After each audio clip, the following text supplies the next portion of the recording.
واسيل أخي الضمير ساق العطاشا وكالعفرنا إذا مشى صاحب الشوكة والباس العباس بن أمير المؤمنين ابن عم النبي محمد صلى الله عليه وآله وسلم. اللهم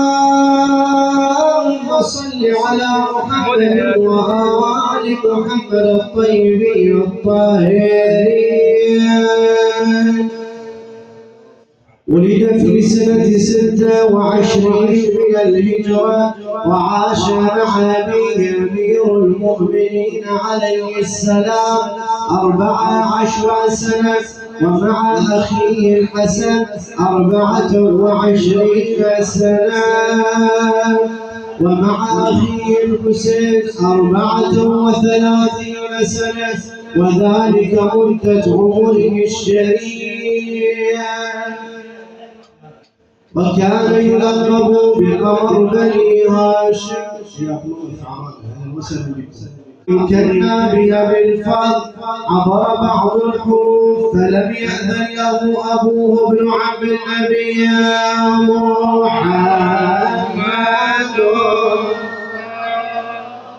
صلى الله عليه وآله وسلم. اللهم صل على محمد وآل محمد الطيبين الطاهرين. وكانت له يوم كربلاء مقامات مشهودة ومواقف عظيمة وكانت له صفات عالية وأعمال جليلة امتاز بها حيث كان صاحب لواء الحسين ابن فاطمة الزهراء بنت النبي محمد صلى الله عليه وسلم. اللهم صل على محمد وآل محمد الطيبين الطاهرين. واللواء هو العلم الأكبر ولا يحمله إلا الشجاع الشريف في العسكر وإنه كان بديا قويا شجاعا فارسا وسيما جسيما يركب الفرس المفهم ورجلاه تخطان في الأرض بطل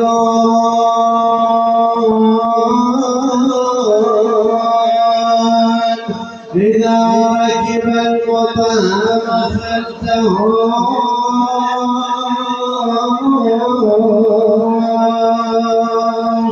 جبلا الشم يخف فيه مطهم محمد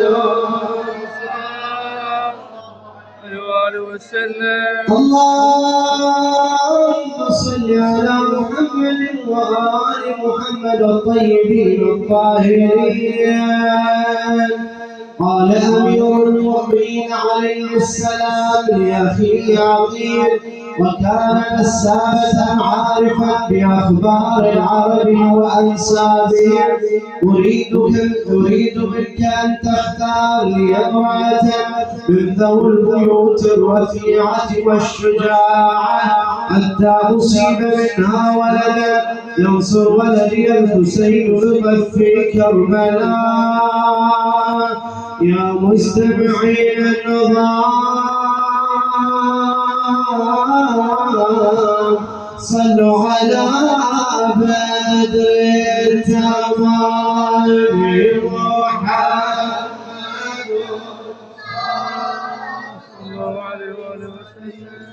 اللهم صل على محمد وآل محمد الطيبين الطاهرين.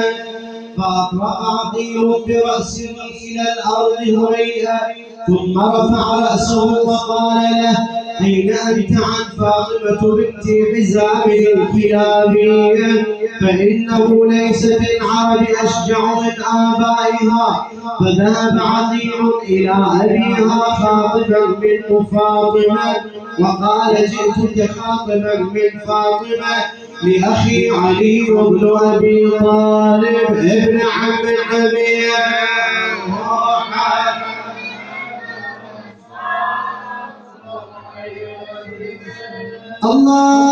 اللهم صل على محمد وآل محمد الطيبين الطاهرين. فقال أبو فاطمة الشرف وكل الشرف ولكن يا عقيل لا بد من مشاورة النساء. فلما دخل حزام وإذا به يسمع فاطمة تقص رؤياها على أمها وهي تقول إني رأيت 3 كواكب سقطت والقمر بحجري. فصاح أبوها بني أبشري. فقال يا فاطمة سوف تنالين الشرف العظيم. فهذا علي أمير المؤمنين جاءك طالبا يدك فماذا تقولين؟ فقالت الرأي رأيكم يعني موافقة. فتزوجها أمير المؤمنين عليه السلام فولدت له 4. ولما أكملت حملها الأول وعدت لها الشهور والأيام فلما أحضرها الطلق وإذا بها ولدت أبا الفضل العباس عليه الصلاة والسلام عليك يا رسول الله صلى على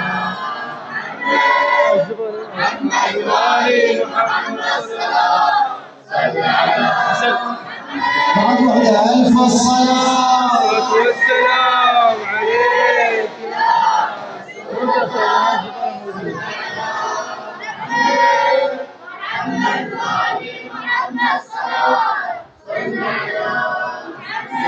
هلا بي وفي الماء